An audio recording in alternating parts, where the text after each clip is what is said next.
Ladies and gentlemen, ATDF everything in that shelf presentation.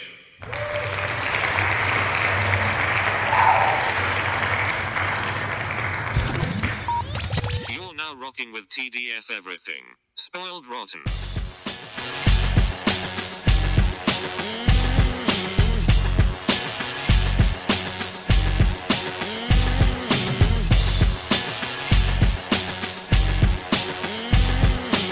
Spoiler alert.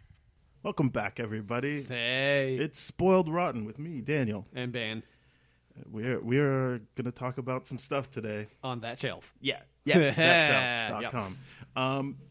So let's talk about some trailers. Yep.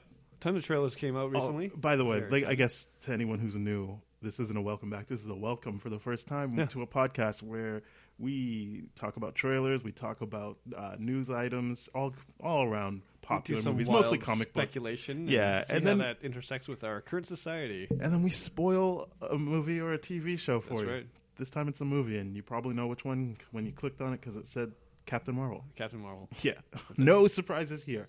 All right, back to the trailers. Hellboy. We didn't do the first trailer. We didn't.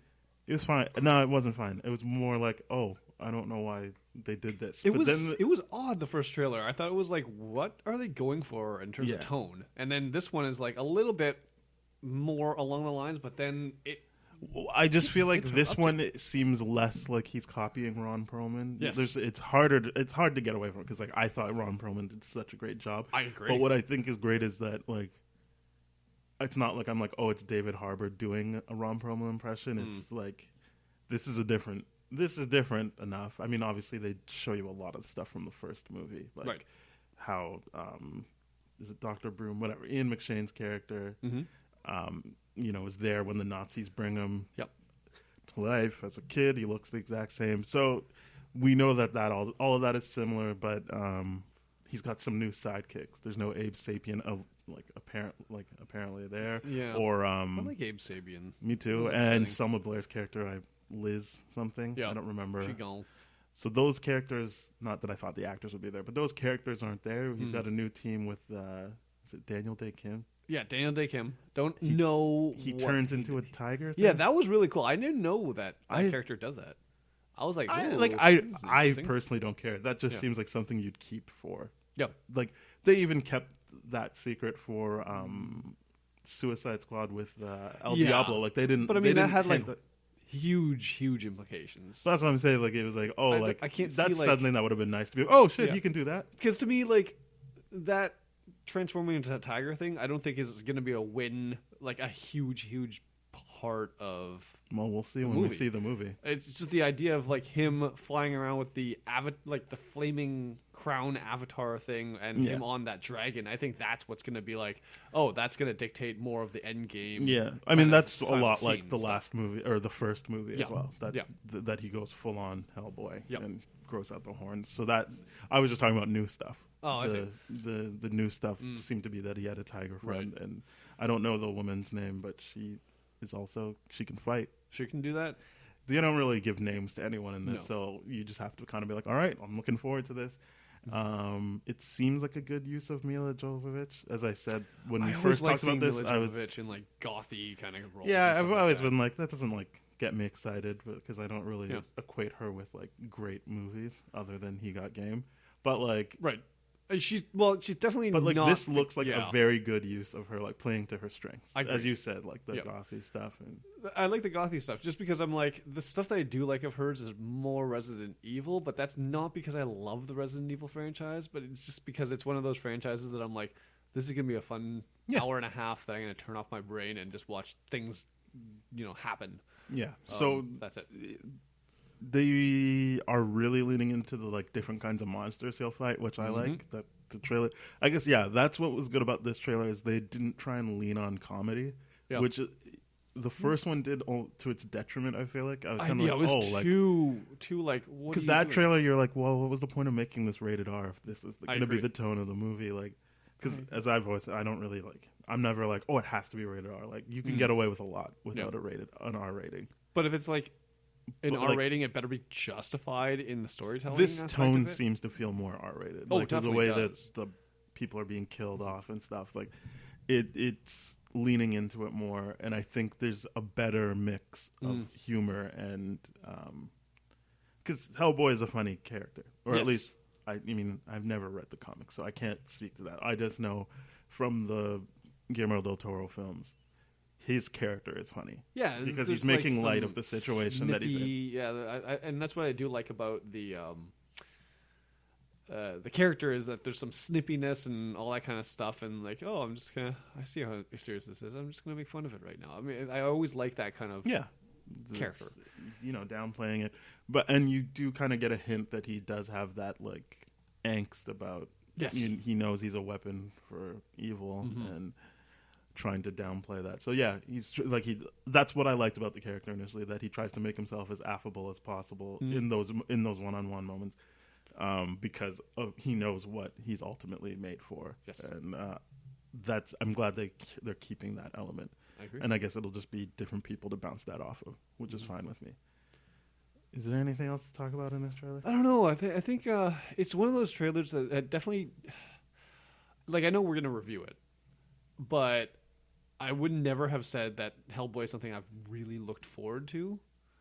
But I just like I like the Guillermo del Toro ones, and I feel like it's a weird choice to do the retread of stuff that happened in the first movie. But again, they might not lean into that, and obviously it's a different story. It's not. It's got different characters. There might be same beats, but it's not going to be exactly the same. It's not a remake. Because to me, like, my love for the Hellboy franchise in the beginning was more based on Del Toro and Ron Perlman. Right. Less so of the actual comics and all that kind of stuff. Yeah, I only came to it from the movie. Exactly. So to me, it's just like, all right, we'll see what happens here. I'm definitely looking forward to be pleasantly surprised, is how I'm going to put this.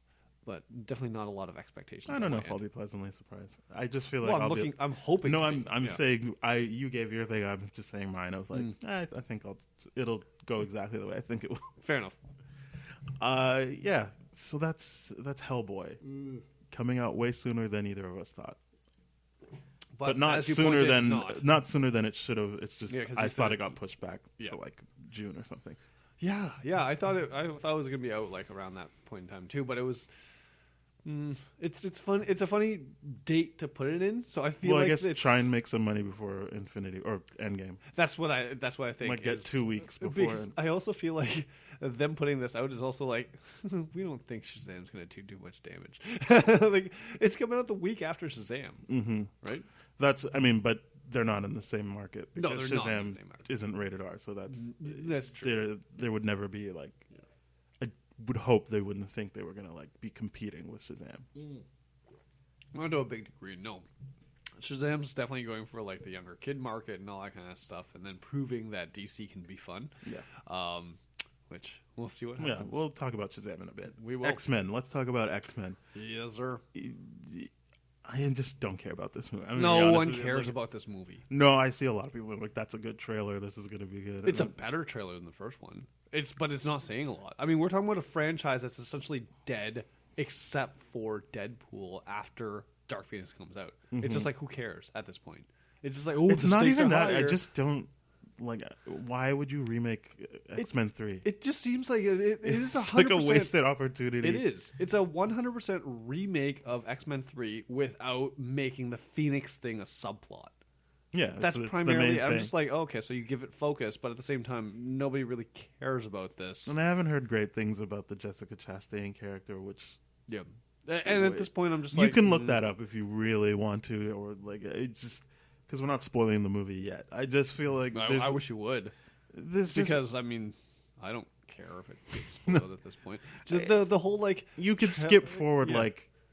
I don't know. Just you look at the timestamp and skip forward past the X-Men element. But like, just that like when the first reviews came out, they were like, she's not even named, so it's not like the character that everyone thinks it is, which was Professor X's girlfriend during that time, like Shi'ar or something. Yeah, like that character, or I think that's the alien race. Either way, like that's even if she is that, she's not named in the movie, and like she's just some character that comes along. And like, there's no like, you've basically seen everything she's going to do. God damn it! So like it just So seems she's just like the person that she's just an nudges alien. Like she's someone just into- another alien that's like, yeah, do Phoenix things. do stuff. It's not like You're a powerful. it's not like a character everyone knows, or at least not named or doing it. Like at one point, people were like, oh, she's Mrs. Sinister, Yeah. and I was like, yeah, even that would be good because then you can tie that Yeah. into Cyclops and like, That would be good, but like, I mean, for it to do that, it's just, and this is probably why they. Well, I mean, I have no idea. I'm speculating wildly, as I do sometimes with this. But the many, many months of reshoots, basically, they had the entire time length to reshoot the entire movie. yeah, And but they didn't have for reshoots. access to the actors. Yes, In that time period, That's that's true. that's why it was so long, Right. Because you've got your main actress ostensibly needing to do Game of Thrones stuff as well. Yes. So it needed to be a long period so they could capture everything they needed to. fair do. enough. I just, a part of me thinks like, oh, okay, the Disney sale was finalized, and they're just like, listen, we gotta reshoot this because we can't set up like another trilogy like we wanted to or something like that. We better cap it off the way it is. So, like, I have no idea. I mean, we don't know the actual details, but Yeah. Officially, like on the record, it hasn't closed yet. No, so it hasn't. it would be in their best interest to make a case to keep going. Yeah, except for what is it like? I think Iger or whatever had basically indicated that the entire X-Men universe is going to be recast after this. Yeah, obviously. And except for Deadpool, I think. Yeah, but they're that's because really- he wants to do Deadpool as a different thing. Like, Yeah. He doesn't. That's not going to be part of the MCU. Yes. But they're just gonna be like, yeah, we're doing the whole X-Men Yeah, thing, yeah. and thankfully so, because I'm like, that's the excited thing I have about the X-Men coming to the Marvel Cinematic Universe is the fact that it's just like, oh, there's gonna be some thought put behind this now. This is excellent, as opposed to like, oh yeah, we really screwed up on multiple things. Back to the trailer, though. I think the big thing that people have an issue with is that it obviously looks like Mystique dies, Yeah. but I guess that's the problem with this movie is that people have had so much time to talk about it that Yeah. the trailers really don't have a chance for me 'Cause because like it's- we've already talked through most story points. They've started marketing this thing. What is it like? Well, it got year pushed out, back. Like, and then it got realist- pushed out again. It's been pushed back 3 times It's ridiculous. because it was supposed to be out maybe not 2017, even though I do think they were looking at like a late 2017. Yeah. No, they weren't because 2017 would have just been Logan. But it was supposed to be out 2018. Then it got pushed to the end of 2018. Yes. Then it got pushed to February of this year, and now it's whenever it is coming out. I don't even know. But like, because remember they put out the trailer which had like February whatever, and then the next day like, never mind, not Right. February. So it's been pushed back a bunch of times, but that means that like they've still had that cycle of like, Yes. especially if you think you're coming out on the February of like talking about story points and Yep. like, so even people like us who dig into it, I mean, people who aren't like us and dig into it would have heard things about this. So that like by the time this trailer comes out, you're just like, oh, okay, I guess that's where Mystique dies, or I guess Yep. this is because like people are also like more than just Mystique will die. Like I'm assuming Quicksilver dies. Yeah, probably. Because like it looks like he's part of the team until a certain point in the But trailer. also looks like it doesn't really like Quicksilver's a throwaway character to me. He doesn't really. I mean, aside from like some really cool cinematic shots from the movies he's in, Apocalypse he made doesn't a good really point of do like much. being like you would be invested in how he interacts with Magneto. I suppose. I mean, yeah, I guess. But it's just like I don't these see him as a movies have throwaway. such little continuity to me that I'm just like, Well, that's my problem. In addition to like knowing a lot of stuff already because they've had so many false starts. and is the fact that like this is a rehash of yeah, is X-Men that 3 they don't Last really Stand. care about like They don't. because I think in Days of Future Past, Wolverine even says he knows Quicksilver as an adult, but like yes, they've erased so many timelines or just decided they're going to Yeah. ignore so many timelines that doesn't necessarily mean Quicksilver will be alive at the end of this movie or Yeah. anyone Apocalypse could die in this. basically did a or- soft reboot of the entire franchise. They Well, did Days yeah. Days of Future Past did, and then They- Apocalypse yeah. just ignored a bunch of stuff. Yeah, and they just yeah. ridiculous the whole thing. But so this is the thing: we've been burnt so many times by Yeah. this franchise that I'm just like, I'm gonna see their last movie, but it doesn't seem like a great last movie to go out on. We could be wrong though. Like, We it could be wrong. I just think that like and we talked about that train sequence at the end. It was like, God. why would you end a trailer with that? Yeah, that seems so weird. It doesn't really show the scale of what Phoenix is really capable of doing. I mean, that's just Well, like... no, that's a pretty big deal to like train up. I I'm don't just know, saying compared to what she's finally going to be able to do. I mean, just okay, whatever. But I don't know. At this point, I'm just bored with this franchise. I'm gonna review it, and I'm gonna go in with it with like, oh, this is gonna be great. But we all know I'm gonna get disappointed with this. Yeah, It's I just don't because know. I'm like, Or I'll be tricked into liking it initially, like I did for Apocalypse, and then rewatch them like, no, never mind. yeah. I mean, we're talking about a franchise right now that New Mutants has been delayed so long, and They also didn't do the discussion reshoots. now. Yeah, they didn't do the reshoots. They were like, we have reshoots, and then they're like, never mind. I Yeah, don't know. Who cares? They are now discussing putting it to the Disney Plus streaming service I thought it was Hulu. or Hulu or whatever. But they're If just going it's straight Hulu, to then streaming. it's just like, so that's just going to get pirated then, because Yeah. not everyone has access to Hulu. 100. But Anyway, yeah, it doesn't. It just seems like going out like a whimper with a whimper. Oh, Sorry, and 100%. it's like, all right. Yeah. But let's talk about something more positive, which is Shazam. Shazam! That looks real fun. It does look like a fun movie. It's growing on me. I loved the first trailer, so like, Yeah. it's only been going up from there. Again, they've shown a bunch of stuff not in the trailers, but through marketing material that Yeah. I'm like, oh, cool. I like where this is going. It looks like a fun movie to me, but I'm just not convinced that Zachary Levi is going to be. I think he's on the same level as Paul Rudd to me as a leading man.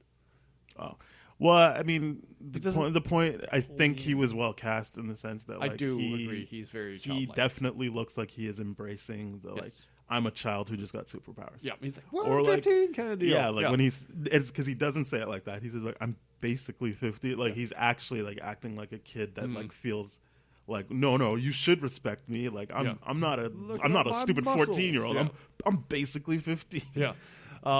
So it does look like a lot of fun. I mean, the reviews are already out. And I they're, like, refuse to read the overwhelmingly positive. Yeah. Which I feel like might just be a slight to Captain Marvel, but who knows? Like, Yeah. because a lot of the headlines of the reviews are like, I've seen both and I know which one's better, and you're like, okay. Well, they're not even in the same category of movie, though. It's like a Well, ridiculous statement. this more than like Shazam and Hellboy. They're the same thing. Like the joy of watching someone like take control of their powers. It's the same thing. No.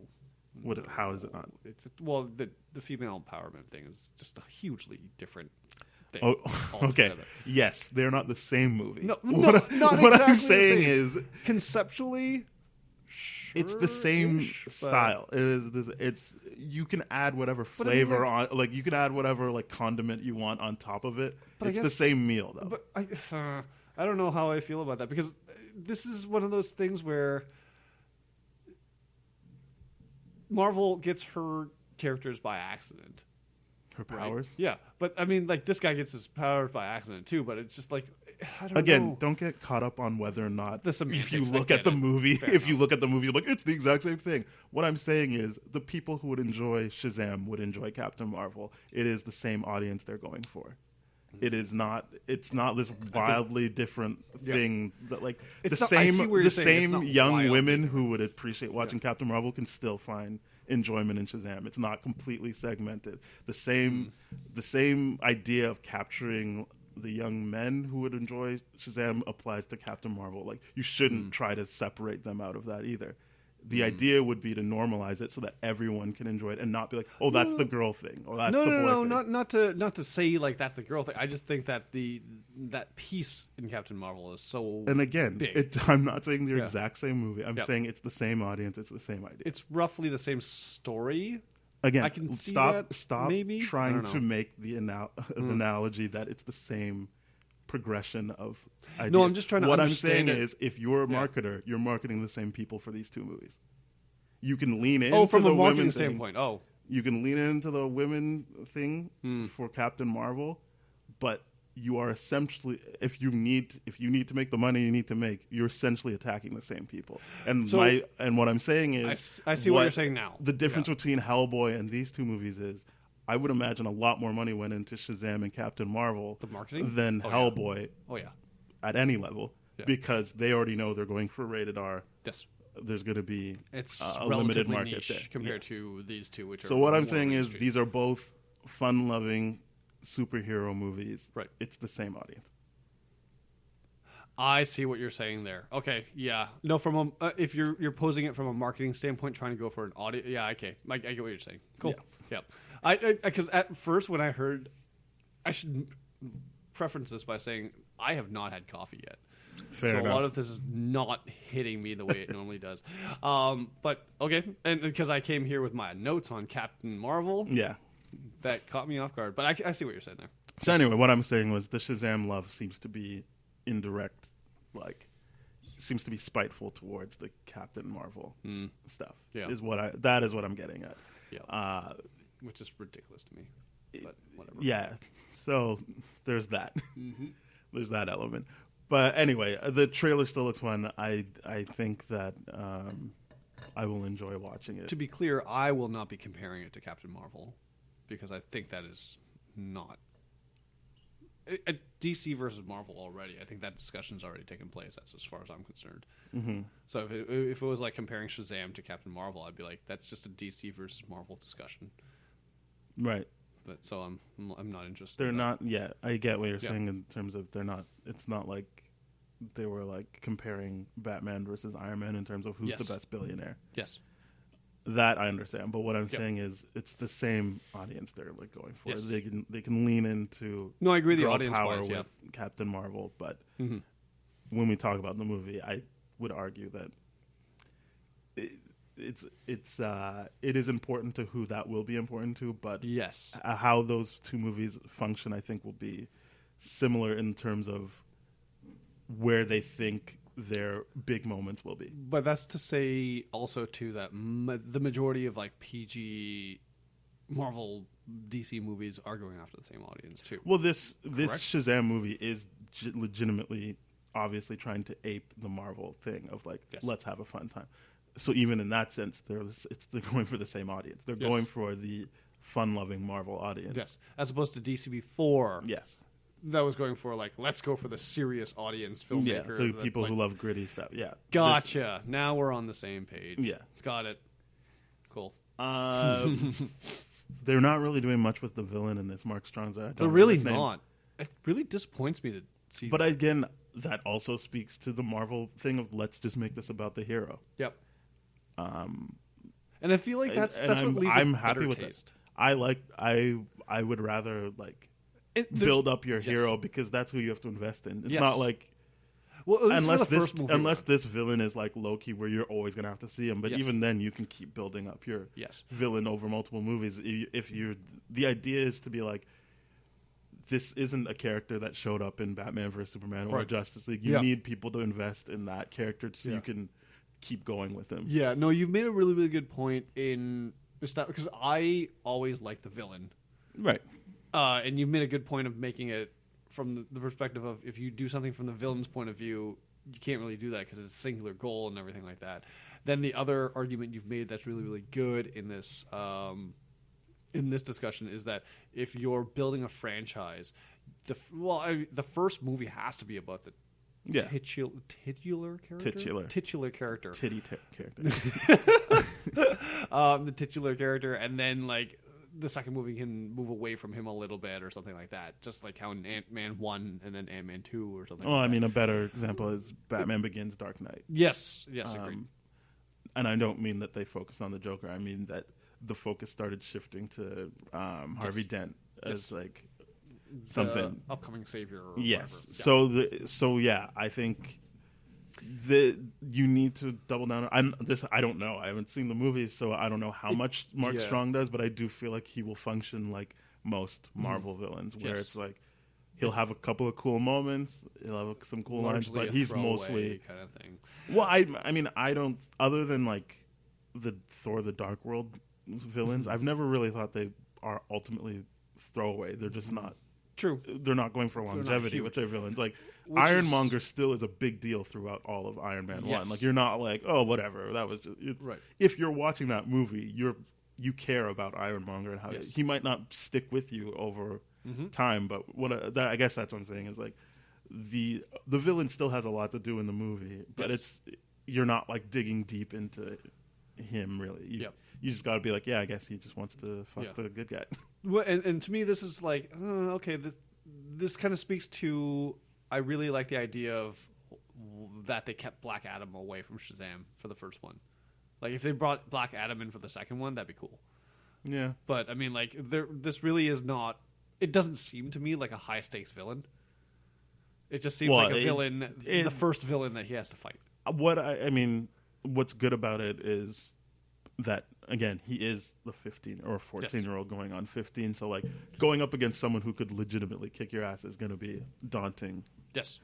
But, like, regardless. From a global scale, I guess. But, I mean, it's because I've been so used to that, the global scale side of things. And I like that they're playing into, like, you're pretty reckless with your powers, too. Like, the first trailer was just a joke that people's cell phones exploded. But in this one, it's like, oh, like, those people could have died on that bus that you electrocuted. And so, like, I think that's also plays into why you can't really go too deep on the villain, because he's also getting in his own way of being a proper hero. Yes. And it doesn't really look like he handles the, like, robbery at the store that well. He smashes windows out and stuff. So I think that will be part of it, is him controlling his powers or, like, getting a hold on them. Right.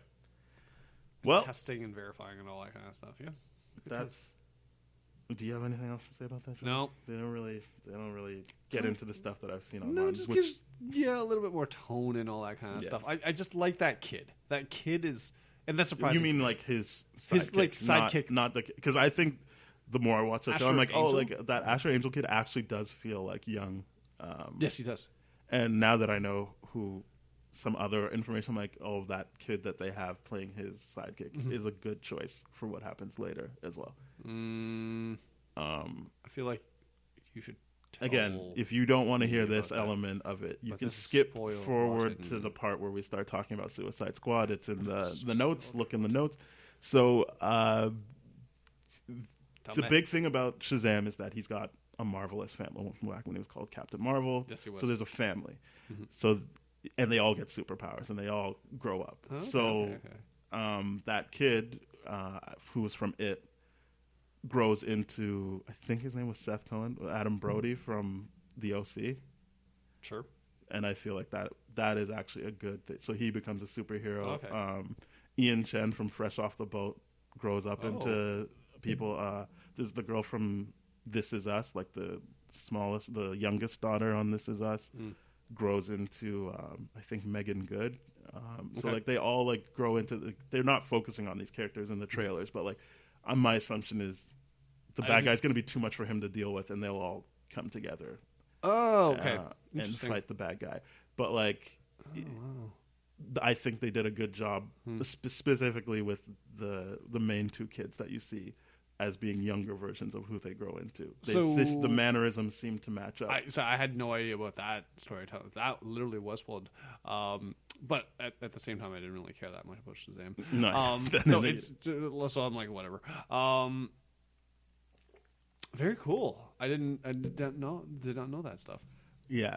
Well, I mean, they've put the toys out already. Oh. It's been a merchandising thing. But also, I remember seeing and I remember one time when we were first talking about the female leads, we were like, wait, which one is it? And then I realized, oh, it's because they cast the young version and then the older superhero version in a bunch of cases. If you go on IMDb, you'll start seeing all the analogs of like, okay, so this kid in his foster home obviously grows into this superhero, into this.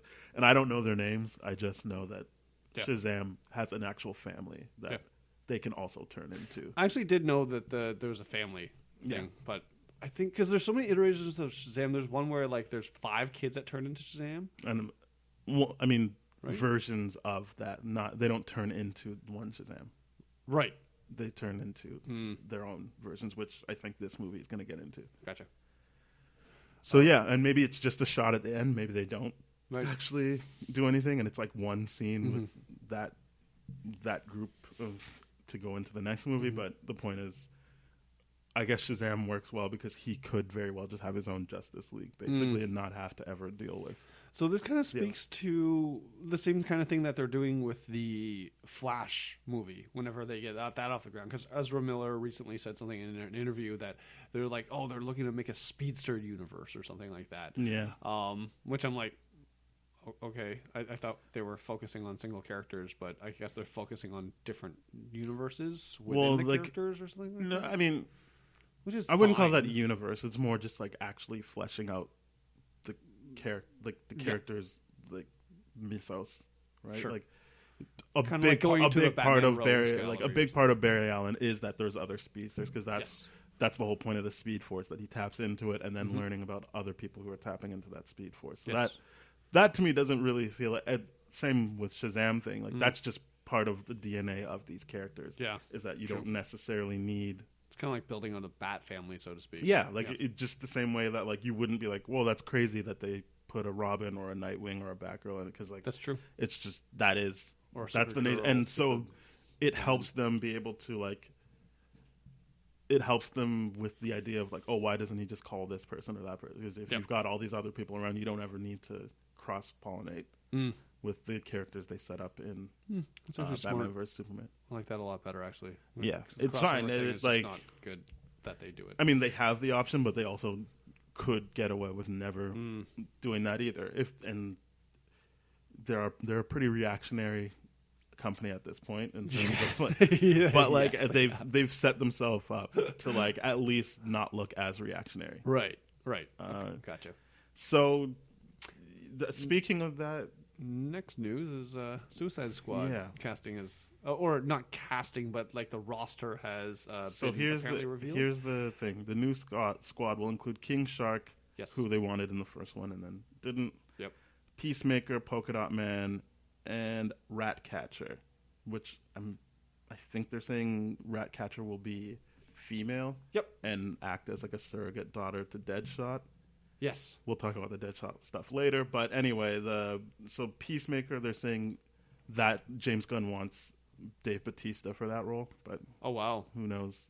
I don't know these characters. I don't know them at all. I've Polka just Dot read, Man, like, I do remember from Batman stuff, but not like I wasn't like, oh yeah, I love Polka Dot Man. But Polka Dot Man's funny. It's just his name is Mr. Polka Dot. Grows multicolored dots on his body that can turn into fireballs and other weapons, but he's That's pretty embarrassed about his awkward abilities. yeah, And I think that's funny because I'm like, does he make his own costume? Or does he just like, or do polka dots all appear all over his body, like no matter I what? think it's just their pairing, so Yeah. he might as well Okay. lean into it. Fair enough. But yeah, the Ratcatcher, it's going to be a Gotham. I guess they're all Gotham based at this point. Are they? I don't know. Well, Well, she's a super criminal with poison gas and can control rodents. but they're saying she will be someone who operates out of Gotham. I see. And I know that Polka Dot Man is a Batman villain. Yes. So who knows? And Yeah. Deadshot is obviously a Batman villain, so is Harley Quinn. Yeah. King Shark is more of a Flash. Well, we've seen him in Flash, but I don't know if he's ever specifically just True. Flash. But we have He seen does him on the cross Flash show. pollinate a little bit. But yeah, so there's that. I mean, I don't get the people are like so confused. Like, so is it a remake? I'm like, but it's the Suicide Squad. Suicide It's Squad. just a revolving door. That's the of best thing about the Suicide Squad. You can keep revolving the door. You can keep like the a leader roster. or whatever, Yeah. like Deadshot and Harley Quinn. You can keep those you two. can keep Rick them. Flag is out, which I'm happy about. Rick Flag is Well, boring. that actor. I don't know if the character Kinnaman. is yet because that's always It's that's what- a staple of it. You need the not bad A guy military leader. guy. Yeah. Yeah. I feel like I think what the problem. I don't know. Because what they're gonna do. that you need They him do, because yeah. in a good version of that story, they are trying to screw him over and each other over. Yes, So like correct. you need that one person that's like, Yeah, and you come can't on really guys, like have let's get these- this. Yeah, you can't really have these other guys just like being like, yeah, we're gonna do this now. Yeah. So that's true. Whether or not it's Rick Flag or Joel Kinnaman is a different story, but But yeah, Either way. so that makes sense to me that you would just keep it a revolving door. yeah, You know, it's and more interesting that way. I mean, feel. it should mean more of them should die during this movie. Yes, except for just Slipknot. So you would need a bigger roster than what they're saying. All this is that it includes them. So who knows? Maybe Yeah. they're the ones that survive since they're putting Well- the most effort into this. True. But I do think to properly pull this off, you need a bigger roster Yes. so that when they start dying off, it's not I- you don't yeah. lose your thing, Yeah. your agree. heart. But Yeah, the big thing here was at one point they were like, "Oh, Margot Robbie's not in it," and then they're like, "Maybe she is." Mm-hmm. Well, It looks like Harley Quinn will be in it. I can't imagine they'll do it without. It's Margot one of those Robbie. things where they've basically said we're neither going to confirm nor deny at this point in time. So to me, it feels like actually said she's not in it, and then they're like, "No, never mind." Yes, no, that's what I mean. Like they said in the beginning, they're like, "She's not in it," and then like, "No, wait, hold on, we're not going to confirm nor deny." No, the wording was exactly, "We've found out that information is no longer true." Oh, interesting. Yeah. So many news reports. Well, yeah, that was Hollywood Reporter, I think. So it's not like WB is making any things. This is what we talk about every episode, basically, is that all these people run with headlines. So nothing official has come from WB other than this lineup, basically. Yeah. I think the character of Peacemaker is hilarious to me. I didn't read it. Other than I think they said they're going to give him superpowers, but he doesn't normally have them. Yeah, doesn't normally have it. So he's the article I read here is that Peacemaker is driven an extremist form of pacifism, and he'll do anything for peace to even kill for it. Yeah, I'm like, so like most villains. Well, yeah, they're villains. Yeah, I mean, but like, doesn't really give him much of a weird. Well, angle. no, he's not. I mean, yes, like most villains, but like that's what's interesting about the Batman Rogues Gallery is that like there's villains like Penguin who would be insulted if he got sent to like Arkham because he doesn't see himself as criminally insane. He doesn't even see him like he's not willing to kill for anything. He's just like, no, I just want to like buy up properties and like be a kingpin. Yep. Whereas. And the Joker isn't like looking for peace or like doing something altruistic. He's like, no, I just like fucking with shit. He's just random. Yeah, so like there are types of villains, but like not every villain is looking for peace. True. In this Rogues Gallery, yeah. Deadshot certainly is not looking for peace. Yeah. King Shark is gonna be fun. I think it'll be exactly. It's either gonna be. It's gonna be exactly like Killer Croc. I don't think it is gonna be exactly like Killer Croc. Whether or not it's gonna look like Killer Croc is a different story. No. I'm not talking about that because I think they said they want to just go CGI with that, which makes sense if it's James Gunn because it's well, I don't know about good. Like that was a pretty accomplished thing they did with Killer Croc, considering that wasn't. Yes, that was all makeup and all that kind of stuff. But, and they won the Oscar for it. So like, yes, they did. So I don't know about good, but also James Gunn obviously does Groot and stuff like that. So he's and Rocket Raccoon. So he knows how to. If he's got the same team with him, he'll be able to pull off. Yeah, I just think good King Shark. I just think King Shark prosthetic is gonna look really, really odd. I don't know, but they can do stuff. I'm gonna repeal that. I'm gonna take that back. Yeah, there's not good or bad. It's just a thing that's gonna happen. Yeah, it's just gonna be like, oh, that's what it is. Either way. Anyway, the big thing that's come out of this, and I don't know how true it is that Idris Elba will replace Will Smith. Yep. No, it's pretty true. They like locked it down pretty fast. No, I keep seeing he's in talks. Like all of this can change at any point, right? Yeah, I guess scheduling errors or whatever.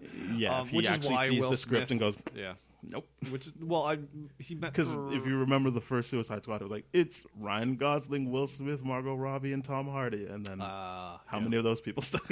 They also true. So I think there's a big thing of like he already was in Marvel, but like he's killed off there. So like it didn't seem like he really liked doing superhero stuff, but he can't be James Bond, so maybe this is another big franchise thing he can do to keep the lights on. Apparently Cillian Murphy is the new rumored James Bond. Cillian Murphy? Killian. I can't pronounce that name properly. Sure. He seems a little too. Someone said a good thing about him. He's too pretty to be like a leading man. Like you're always like, no, you're up to something. I don't trust you. Yeah, he's not a trustworthy leading man. It's kind of like a. And I know he's a spy, but you're just like. It's like just like I said. No, not him. Sorry. No, I was talking about Diego Luna. No, I was thinking Diego Luna, and I said Pedro Pascal. Yeah. Not a lot of sleep, not a lot of caffeine. Sorry, guys. Anyway, yeah. So Idris Elba, I would be happy if he did that. It would definitely just fundamentally change that character, though. I agree. because what I liked about Will Smith as Deadshot is that he was having fun again, and it was like back to like Independence Day, Men in Black style Will Smith, even a little bit of Bad Boys. Yep. Where you're just like, yeah, like I'm coming to the movie to watch Will Smith do Will Smith things, and like I know that people are like, he was just playing Will Smith, and I'm like, good. I don't like. Yeah. Who cares about Deadshot that much? Yeah. Just Deadshot like, to me is just like, he's a suicidal guy, which they didn't play into in this, but they did the familial connection. They which Will Smith can do. The whole like, like I'm doing this for my kid. That makes more sense if you're going to put him on this. Yes. I get it's called Suicide Squad and he's suicidal, but I'm saying if you wanted longevity with him, you would need to keep going back to, but ultimately it's about his kid. So I thought that worked well for leaning into that. I agree. Idris Elba could be more of the suicidal one, but I just feel like I'm not saying he can't be funny, but I don't think that's his strength or why you get Idris Elba. I feel like that's a more stoic. I think even know if I feel like he's younger than Will Smith, but I just consider him older. I consider him way older. I consider than Will Smith. Idris Elba just like a proper adult, whereas like Will Smith's like my cool big brother. Yeah. Even though Will Smith is like definitely 50 by now, 51. Oh God, yeah. I agree with that sentiment a lot. Just because I'm like, I can't get Fresh Prince out of my mind. And I don't want it to be, but it does impact how I see you. In your but roles. I mean, and Idris Elba to me is like the only comedy that he does is more like that worked-ish was like from The Office, and it wasn't. It was a situation like everything around him. He was funny. upset that he couldn't be funny. Himself. Yeah, he was a straight man, funny, which but was good. He like everything around him was funny. Reacting to him, but he wasn't like funny himself in The Office. He is a funny guy. I feel like in real life, I just. We'll have to see how it goes. I think that would fundamentally change Deadshot, which might be what James Gunn wants. So maybe not a necessarily bad thing, right? But yeah, that is the Suicide Squad stuff. Yeah. Let's talk about. I mean, they could make it so that the daughter's older now, kind of hates the dad, and then he's bitter about it, and then boom, Idris Elba ends up being perfect in that role. Could be. We'll see. We'll see what happens. Let's talk about Captain Marvel now. Yes. You brought notes. I did. I'm assuming you loved it. I did love it. I thought, I will be objective, and right off the bat, I thought it was oddly paced and something I wasn't used to. And a lot of me was just like, it was kind of the same way that like The Last Jedi hit me. I was just like, at first I was like, wait a minute, something's off here. And then when I revisit it in my head, I'm like, oh, that actually makes a lot of sense. There was a lot of great writing in that and all that kind of stuff. So I liked it. Yep. I think it was not the right fit for the writer-directors. I think... I don't know if I've seen a lot of their work, but what I know their work is like stuff like Half Nelson, which is that big drama that got Ryan Gosling the Oscar nomination, where he like teaches, and it's basically Dangerous Minds, but with Ryan Gosling and a lot less Coolio. Okay. But like, and I think that stuff works in the movie. So like when you get to the part of, now I don't remember if it's Monica or Maria. I think it's Maria Rambo. Maria her actual thing, because you know, is it Monica? Is the kid Monica and Maria is the adult? Yes. Okay, so all of that stuff is very strong. Like oh God, yeah. Because in another director's hand, I would have been like, ugh, I hate this. That there's so much downtime at this house. But like, that's where they could click into like that loss, that love between them, and you don't have to be like, oh, they were in a relationship. You just be like, no, like these two people really care for each other. They've supported each other. They're obviously in this situation where they're both basically a family. Yeah, they were adopted in. Well, like she was adopted into the Rambo family. Yeah, that was so awesome. Like, all of that stuff works, but then you still have. I remember thinking like, oh yeah, we still have to watch her like fly through space and like blow up spaceships. Yeah, it didn't seem so like.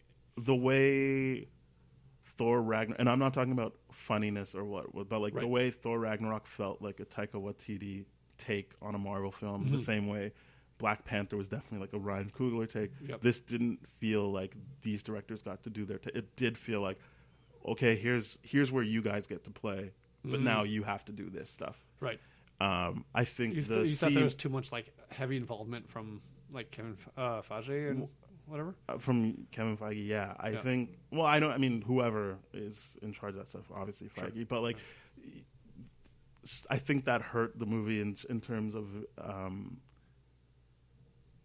there was taking what I wish happened out of it, because I think there was what I did like more than say Thor was that her not having her powers felt better. Like it didn't feel like in Thor you're like, oh, we're gonna have to waste like an hour of him not having his powers, and like because we already saw what he could do and how cool it was, whereas you don't know until the end how capable she is, or like what she could do, what she's fully capable, so like this does feel like a build up and it feels more natural, so that stuff worked for me, right? But it still felt like, oh man, like we're either doing a space movie or this like friendship movie, and I didn't feel like it all came together as nicely as the two instances I gave you. And I don't know if there's a Russo style. I just know they knock it out of the park when it comes to Marvel movies. Yes, they do. Maybe they work the best in terms of this whole like. It's definitely hard to compare to a Russo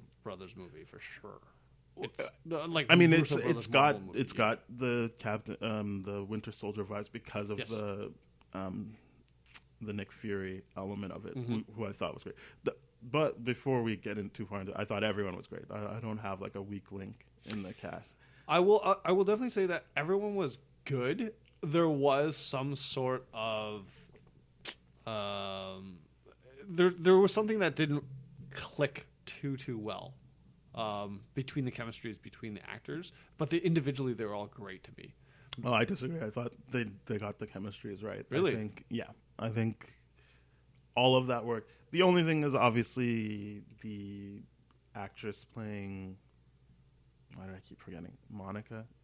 Who's the kid? The kid? Let's just look. Monica Rambeau. Akira Akbar. Yeah, she's not great. But like yeah, but they gave her a lot to do, and I was like, they did give her a lot to do. All right. But in terms of the adults and the people they actually put stock into, I thought everyone did a good job. Didn't really care about Jude Law, to be perfectly honest. I mean, he did what he needed to do. Yeah. That wasn't like a bad acting. No, thing. it wasn't. That was just.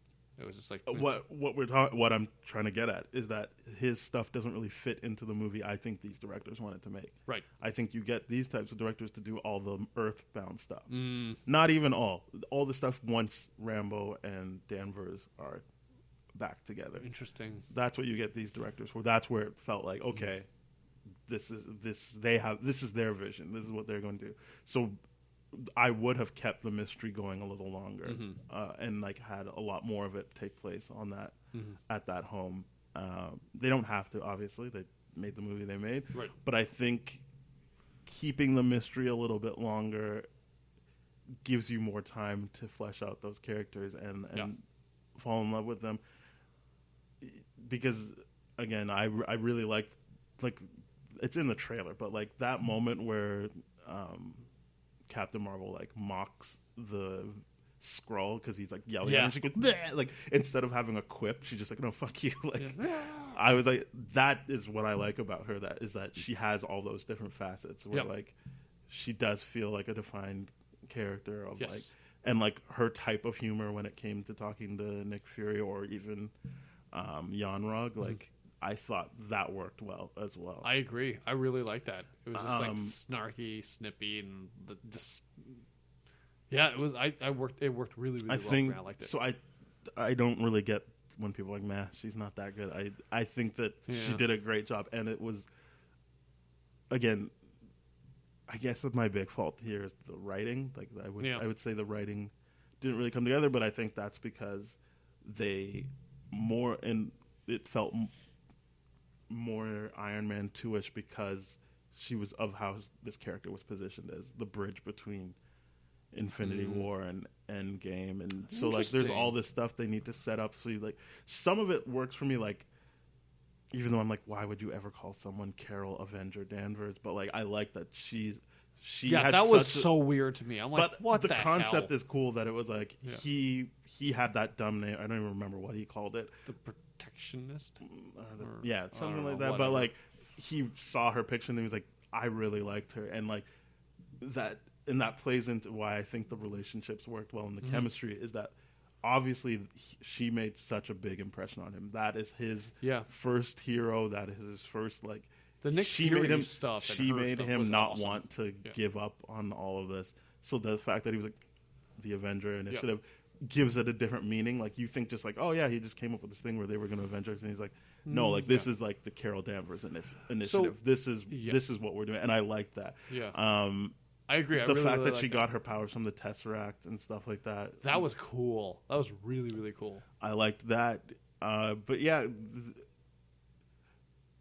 that's all stuff that feels like it was in place already. Like that was in service to the other movies. It's a hard movie to write because clearly you have to bring it somewhere, and so it can't operate like Black Panther and Thor Ragnarok. So I guess in that, but again, that's why I'm saying that's why it feels more like it should have been someone else directing it, because it's a very difficult movie because it was never a movie that was going to just be its own thing, because I think what became clear was like, well, once she is fully formed, no one's going to be able to stop her. Yep. So you need to keep her restrained. Yeah. So like the movie itself feels restrained because it's like, well, we have to wait until the next one before we can do some stuff. That is my criticism behind it, is because I didn't feel like that was, other than Wasp not being in it in a suit, at least Ant-Man was like, oh no, I can just see that they told the complete story. That didn't feel like, oh, we're waiting for something other than, again, the Wasp aspect of it. But since the movie was just called Ant-Man,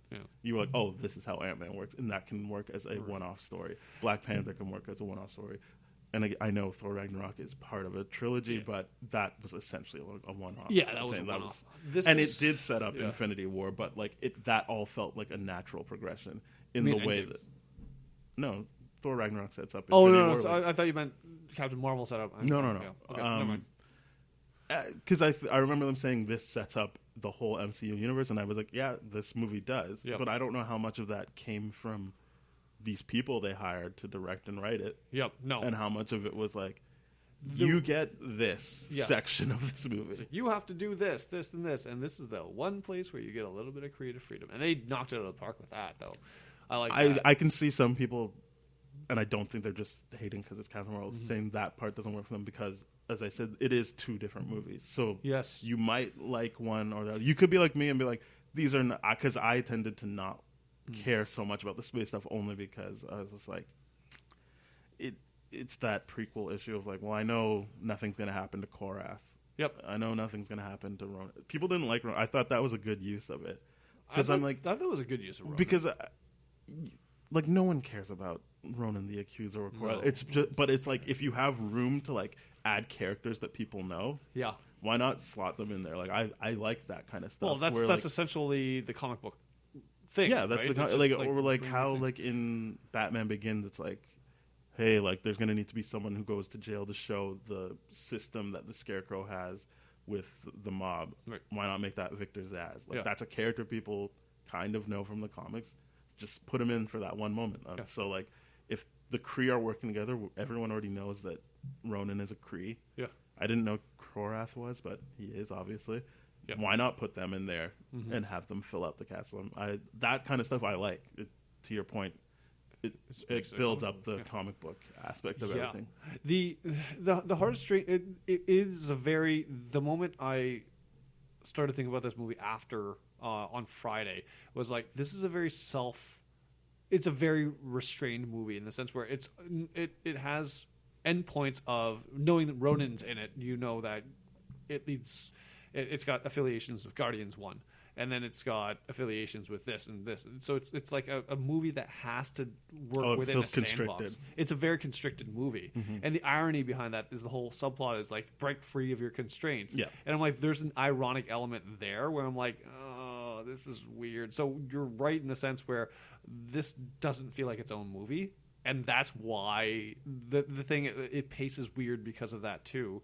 But in itself, the Captain Marvel character and all that kind of stuff, and I guess, and seeing young Samuel L. Jackson, because I was under the belief that it's like, oh, the digitally de-aged Samuel L. Jackson or Nick Fury is gonna bother me so much. I But didn't even notice. I didn't notice it at all. I was like, this is awesome.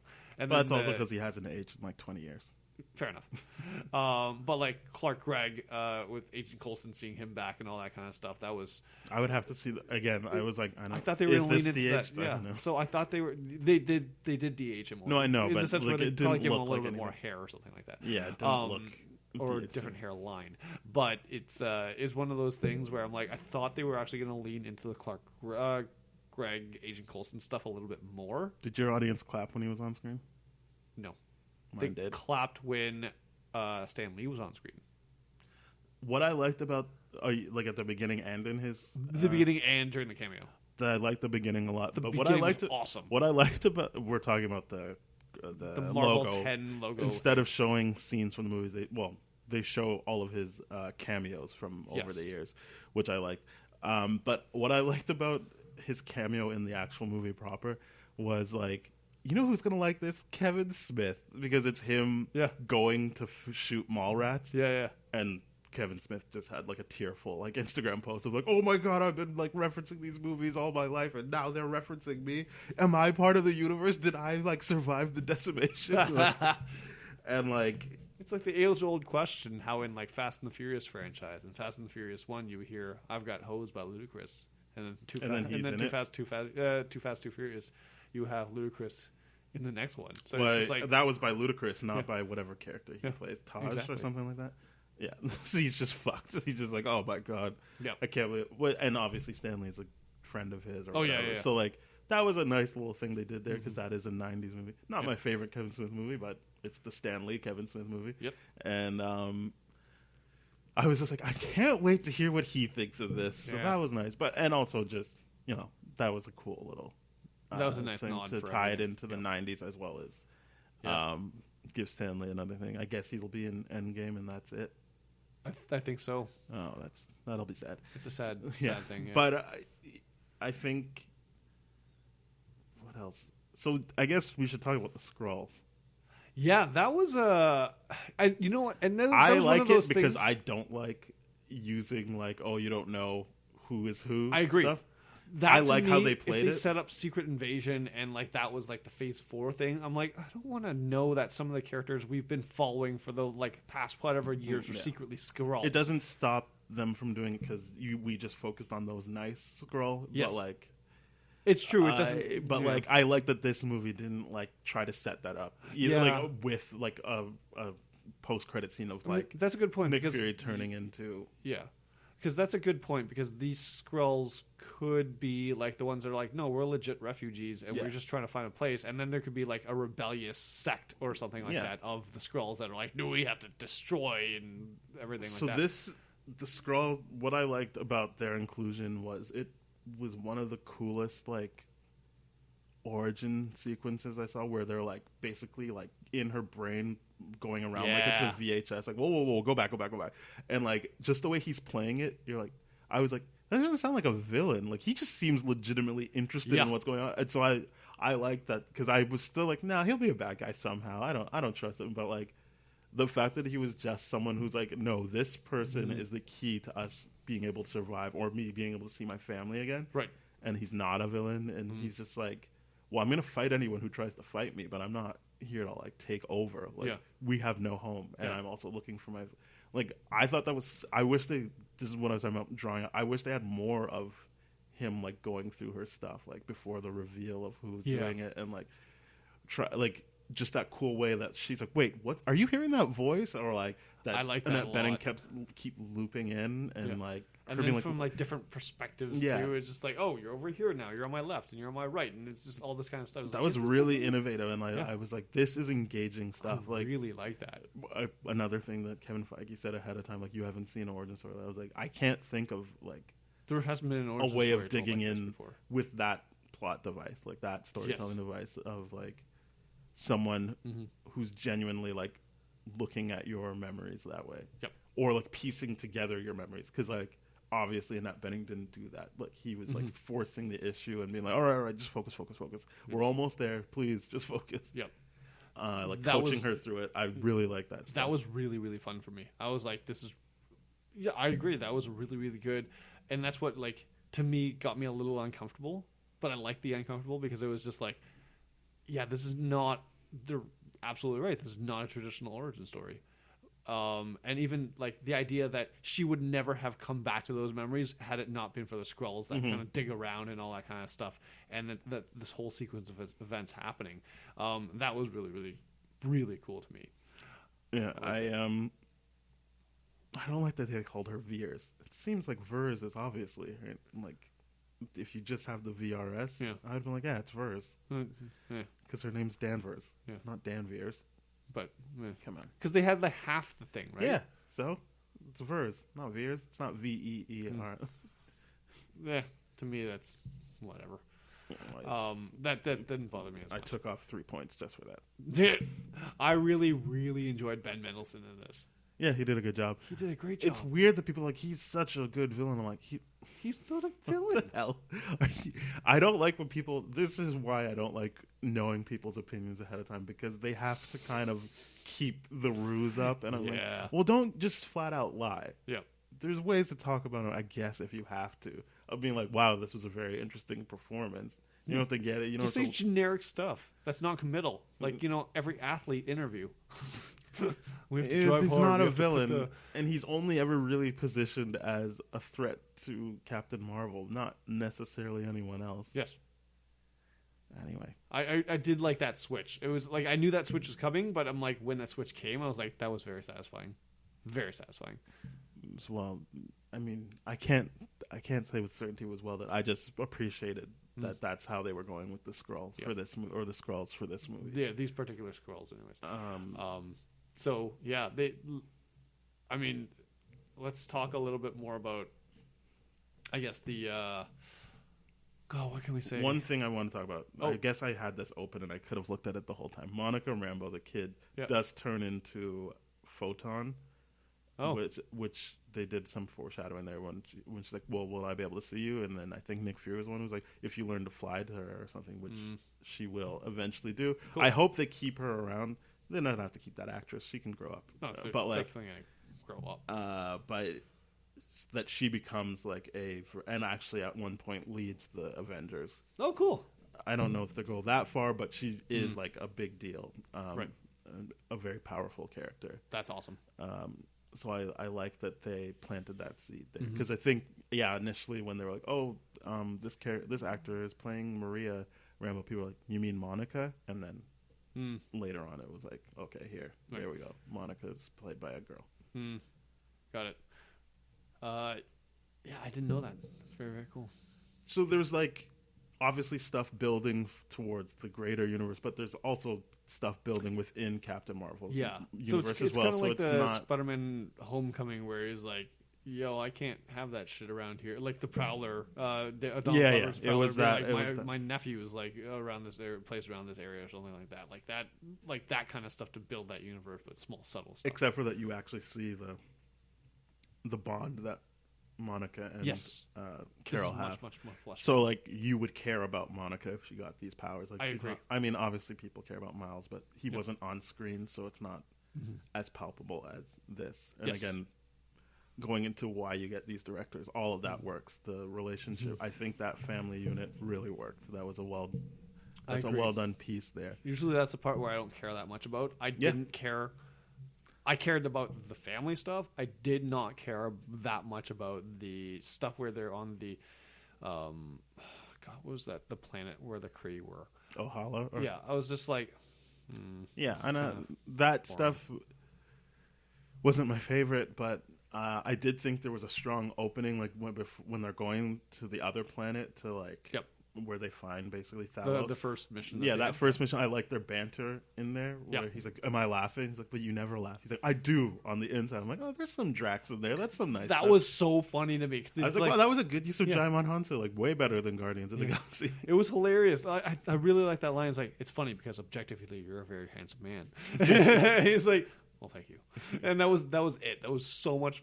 There was hilarity in that. Yeah, that like I liked their back, and I liked that cast seemed to be. I don't know any of their names other than Korath and Minerva. Korath, and Minerva, Bronchar, I don't know. Solar, Norex. Well, one of them was in one of the And movies. He was the Jan lead in. Rog. Yeah, one of them was the lead in these directors' previous movie, which I like seeing stuff like that. We're like, hey man, come play with us in Marvel movies. Yeah. He was the one that when they were on the mission he was a Skrull because he went and like, oh, don't worry, like they take care of it, and then she looks through the scope and sees that he's down there. Yep. That guy was like the lead in another movie these guys did. Again, a very like indie, like dramatic, nothing to do like with this kind of stuff. Yeah. They also. I was trying to vamp for time, but I don't have it. I don't know what I was going to say next. I think one of the funniest things is seeing all the backlash hate about this kind of stuff. Yeah, we can Captain talk Marvel, about that. I I don't have any answers other than what I always say. People think, really seem to hate women. Yeah, I think the hate is just unjustified. And more of my notes and critiques were based around the backlash that people are giving to it, rather than the actual movie itself. Which was weird of me to do. Actually, not that weird, because I like criticizing people's critiques. So the idea of some of the biggest comments, the questions that raised out of this is, well, why didn't Nick Fury call Captain Marvel before and all the other things? I've seen that, but like, because he had the Avengers. Yeah, I think the rationale that Samuel L. Jackson doesn't make. I don't get that. That's a like, stupid thing. if you've got the Avengers, then what do you mean? Why didn't he call her in? Because he was already collecting. It was so stupid to me. He was writing on, and I love the old '90s throwback computer shit, and just like the loading screen. Was like, the what's funniest this? thing. What's this? It's like what's loading. happening? It's loading. It was like like that was the funniest thing in the world. He's writing the Avengers Initiative and everything like that. He's doing his own thing. He got to do his own thing. He's like, oh, we found her without even looking. Yeah. Now let's look. And then he found 6 people. By the time even he's mad that he wasn't in Civil War. But like, by the time you get to Civil War, there's a bunch of people running around. I don't know that he's like, I guess I'll bother Carol. Like maybe. It's not a small ass. And everyone's like, oh, all he saw was someone disappear in a car crash. I'm like, yeah, if people start disappearing, that's a big deal. Yeah. He also knew he was disappearing. Yeah. So he was probably like, okay, like, he send saw this the up. scale of it. He saw people were just like wiping away, planes were crashing, all that kind of stuff. Shit was happening, shit was going down. Yeah. It's not a small, it wasn't like, oh, he saw one person. He saw like a whole bunch of shit happen. And he's like, nope, I'm going to press this thing. The only thing you can critique him on was like, oh, how did he have the pager with him? If you know all that kind of stuff, but that's the same critique that you would have. Yeah, that's the same critique you would have for like Infinity War, where I was just like, yeah, well, Tony would be carrying around that same cell phone the entire time, charged the entire time. Like that's something weird, but at the same time, it's like that's not something we need to pick on, because if we're going to pick on the fact that the first time we see Thanos, he grabs the Infinity Gauntlet, and then Peter Dinklage has to make the Infinity Gauntlet. It's just like, okay, we'll pick on that a little bit more. That lack of continuity a little bit more than this. In the sense where it just, there's a good justification why Nick Fury does not have just page Carol back, like, all the time. He's like, this is for emergencies only. That's very well clearly communicated. And let's be honest, I don't think trying to find Kree from all over the universe to get a new planet is an easy task. Skrull. Sorry, yeah. Yeah. I guess we should also talk about how he loses his eye. Yes. Which I was happier when I thought it was just hilarious. Over time that eye filled with blood and he needed to get rid of it. But then I was like, oh, but he doesn't have the scratch marks, so I guess it will be the cat. Yep. And I wasn't that into the cat. People really think that cat's great. There's 2 moments where the cat is good, and it's when he fucking eats things. That was good. And then I remember thinking, oh, fuck, this second cutscene is just going to be this cat. Yeah. Oh. And I saw the 10 o'clock show, so I was like, that must have been so annoying. I have to wait to see if I'm right, but my sinking feeling is this is definitely just going to be the cat. Yeah, because of course that second cutscene was only going to be about the cat. But I thought he was going to cough up a Skrull. I thought I was going to be like, when he was like, I was like, oh, this is where they like plant the seed of like, you can't trust who you think. I'm glad they didn't, and it was just the Tesseract, and that makes sense because obviously that's a big part of Avengers. But I really like how like the Tesseract fell into their hands literally by everything happened by accident, and then they just blew up and made I Shield. can't remember in Avengers. So I was looking through that too. I was thinking through Nick that timeline. Fury a lot. also like, what is this thing, or was he like, I know what this is. Let's keep it. The first Avengers. Yeah, the first Avengers. Does he like? My memory is that he doesn't trust the Tesseract and doesn't know how it's going to work. Whereas it seems like he had enough time to work with it on this movie. Didn't he see someone hold the Tesseract and then like die of it? Well, like in it this worked, movie, he was like, or "Oh, I'm not teleport, touching yeah. that thing." Yeah. So there's that apprehension that can still play into it later. Right. I just thought I don't remember. I would have to watch Avengers again, but I feel like he was kind of just like, Well, I will let you know because I'm planning to do before Endgame. a modified marathon of all the movies. Yeah, you can skip the Ant-Man movies. Yeah. Although I feel I like guess I could. I'm not going to. okay. Yeah. Uh, I'm just gonna power through. I would say this: don't actually skip it because it does seem like they will probably be important. They'll be important. Well, at this point, yes, because the first post credit scene, which pissed me off, because someone did post it to Instagram. Yeah, and I why were watched people it. posting that? I don't know. They're assholes. They want clicks. Whatever. Well, it's But Instagram. I don't it know what worked they're for me. It ruined my day. It was just the idea of like, oh, okay, like this can't be real. You're lying about this. And I watched it. I'm like, oh, this is when actually she real. was behind them, I was like, oh shit, I did not expect that. I thought they were gonna like actually have to go outside Yeah, and yeah. have maybe they cut back and forth. No, I think that's just how it works. Yep. Is that if you're wondering, the beeper stops beeping and they're like, oh, go back on, and it's War Machine, Black Widow, Hulk, and Captain America. Yep. They're all together in the thing. Yep. And it goes off, and Hulk is kind of like, well, that's it. I keep calling him Hulk. Bruce is like, well, it's gone. Yeah. And then Cap and Natasha are like, no, put it back on because They were feeding Nick Fury obviously needed this on for a reason. Like, let's keep it going. Yeah. And then they turn around and there we are. Where's Captain? Fury? Yeah, where's Fury? Which I couldn't hear properly. I could read her mouth, but I couldn't hear because everyone was cheering as if they didn't just watch a Captain Marvel That was movie. the most Like, ridiculous they were thing like, to me. Yeah, I was like, but we just saw her. What do you mean? Yeah,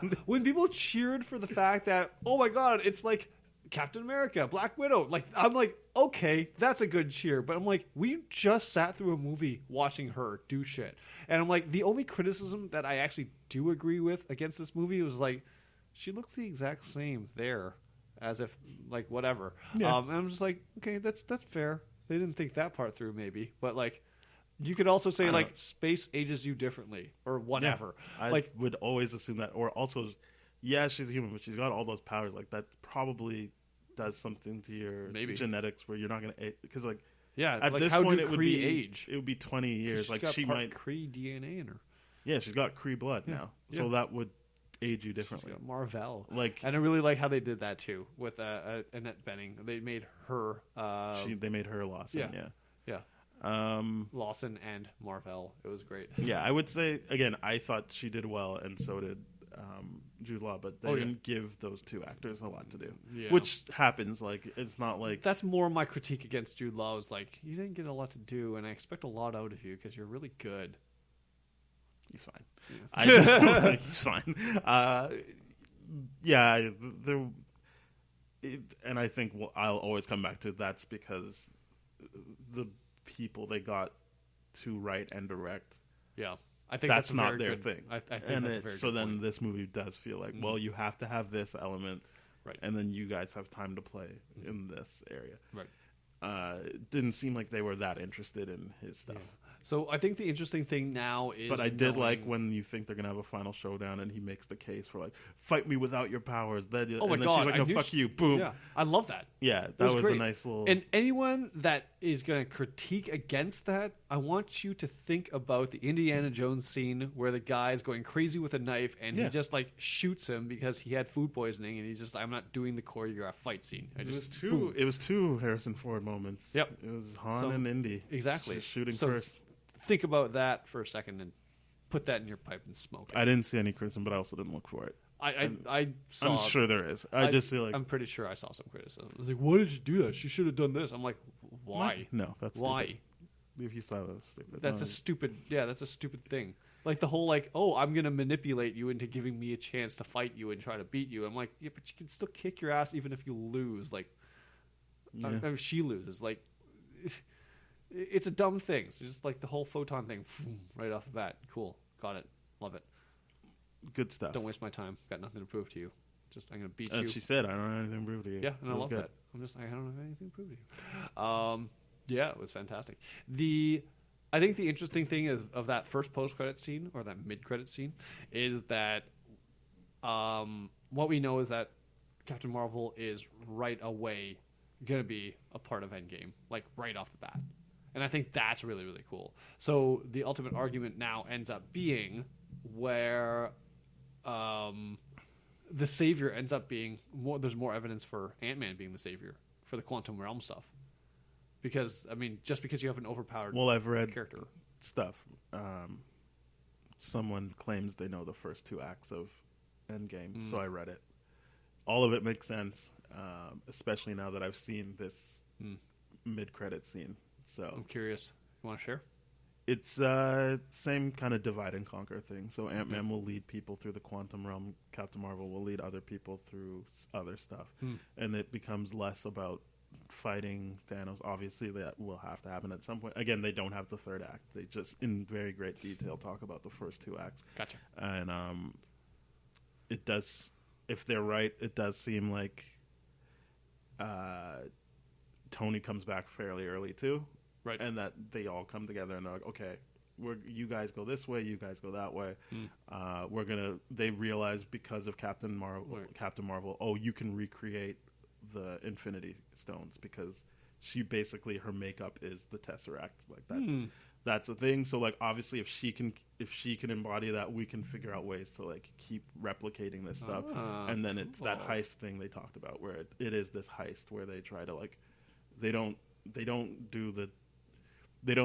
go back and like redo fight scenes, but it's more about going back and being like, okay, here's the Tesseract, let's copy it.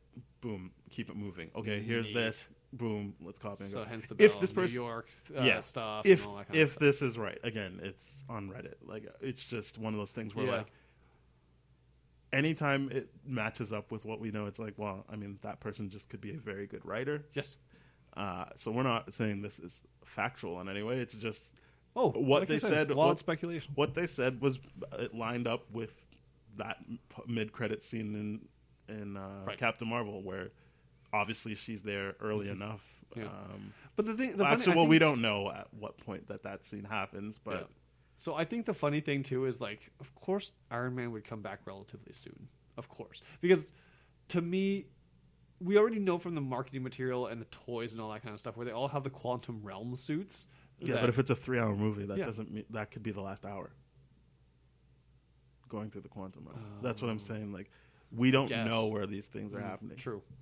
Because it's going to clock into a 3-hour movie. Well, who knows? They said they're finished editing, but they didn't give a final runtime. The movie is locked at this point, which makes sense. It's getting pretty close to April 26th. But we don't have a runtime yet. That's fine. I don't really care. But yeah, what I'm saying is... The movie is going to be as long as it needs to be, and that's the beauty of it. Well, you can hope. You would hope that the movie is as long as it needs to be. That's what I am hoping. Sometimes the movie is too long or too short. Yeah, I guess. Yeah. Let's hope this one is the right amount of time. Fair enough. All right.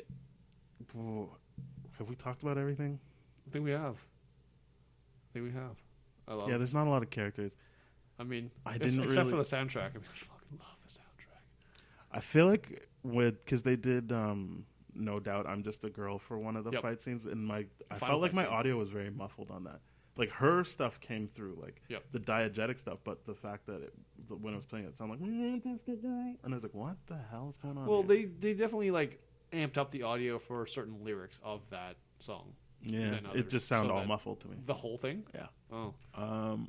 There was definitely one point where she punches the guy and is like, I'm just a girl, and then and all that kind of stuff. That was me that was good. Punch sound effects. I liked the movie. Yeah, it's fantastic. I like the dogfight scenes. Yeah, I always like a good aerial dogfight. I love dogfights. Watching the aerial battles and stuff like that. That always goes back to Star Wars. You know what? I did like when, even though I said I wasn't looking forward to it, when she does like fly through and she's like having fun being Captain Marvel, and that was nice. I liked that it was kind of like a release for her. I also like Maria Rambeau's like navigation of what I'm going to call the Grand Canyon, for lack of a better term. When they came back down and they were came back down with the she was great. scrolls and everything like that. I was like, that was really, really fun to watch. I liked it. I'm glad she got stuff to do Yeah. without being sidelined. Yeah, I was 100%. And I liked the little kid, Monica. She's like, I like that line. You should think about you should think about the example you're setting for me. See, and that- it's just like, that is funny. That's a well-written line, but also I was like, like she dropped the ball on the delivery for me. Like it seemed like she was just reciting the line reading instead of, living that line. Gotcha. But, she can only get better if they keep using her. She's 11 years old. Yeah, she can only get better. Yep. It was well done. Because at first I was like, I guess this is how they sideline. I didn't think she was going to go with them. I thought she was going to no, I have a kid to watch. I'm not doing this. And then I was like, they're going to let her like be a part of this? Like, I'm really happy about that. Yeah. That was good. I like the lunchbox thing. with the fonts? Tesseract. Yeah. Yeah. I just like the 90s stuff that was thrown in there. I'm like, yes. Yeah, none of that really did anything for me other than the music. I was like, I like these songs. The music, And when she was using Alta Vista to search things. That was awesome. And she was like... Yeah. And the loading screen was great. Like, they put a CD-ROM in. Yep. And she's like, So okay, good. so what's happening What's here? happening? Oh, It's loading. Loading. So And good. I like that she figured out how to call Yanrog by, like, going to Radio Shack and just undoing people's, like, electronics and then hooking it up to the payphone. All of that was, like, cool stuff. Yeah. So I thought she was a really well-written character. I think so, too. Yeah, she was really, really great. All right. It's time to rate this. I give it a 7.5. Mine's an 8.5. That makes sense. Again, playing in that sandbox to make sure that, it's got to line up with this timeline. That's what hurt it the most to me. Yeah. Other than that, the movie. I don't think that was just, but yeah. I'm looking forward to Captain Marvel 2. That I is want something. that to be its own movie. Because it's. I don't ever know how you do that because, like, unless you're just gonna keep showing her like finding homes for Skrulls, like she's a very overpowered character. She's right? a very so, like, overpowered character. I don't know. That's how this movie works. I'm it's hoping- because she's being physically restrained and also mentally Yes. restrained. I'm and then hoping she- the Endgame movie, the destruction of Thanos or possibly the stones reduces her powers a little bit, and she's got to find her powers back or something like that. That's the only way. That's what I think it's going to be, and I think that'd be really, really fun to watch. But I mean, it's possible because I'm fine with her showing up in other stuff. I'm not like, yeah. I don't want it. I'm just saying I don't even know what a compelling. Again, I keep bringing up Thor because they're the most powerful, it seems, characters. They don't even try with Hulk to do movies about him, like full-on movies. Is that second one really suffers because you can't depower him there. Yes. You have to and so then Ragnarok goes in a different direction and makes it better. Yep. But like, how many movies do you get out of that?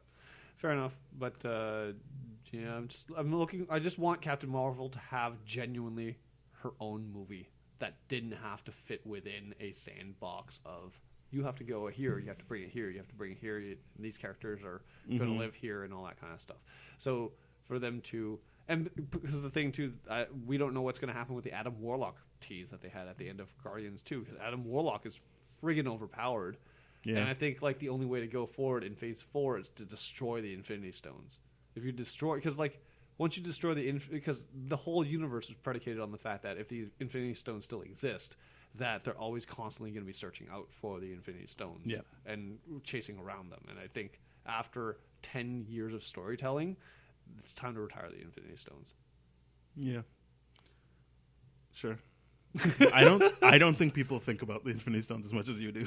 I think about them way too much. Yeah. For sure. I'm a classic overthinker for that. I think that while you're right, I don't think anyone defines this universe by the Infinity Stones. They seem like plot devices when they need to, for Infinity War in particular. But yes, I think before Infinity War even happened, people had a hard time remembering what they're called, where they were, and I think after it, people still have that issue.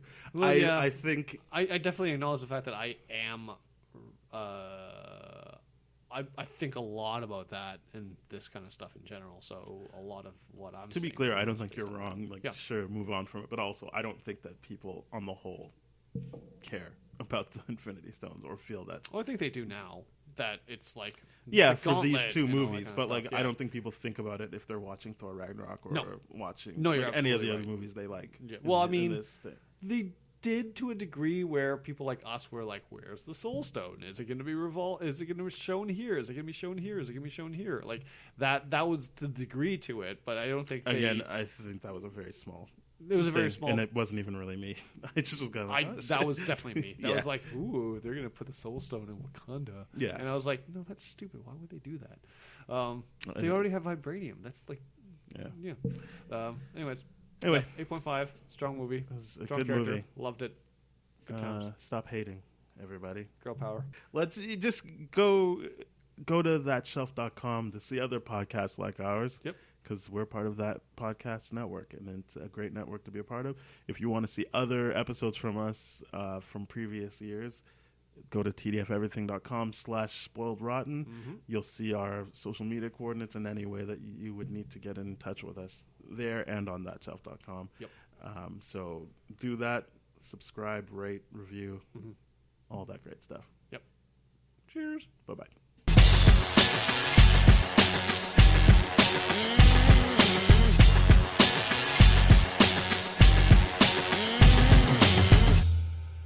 This has been a TDF Everything production, brah.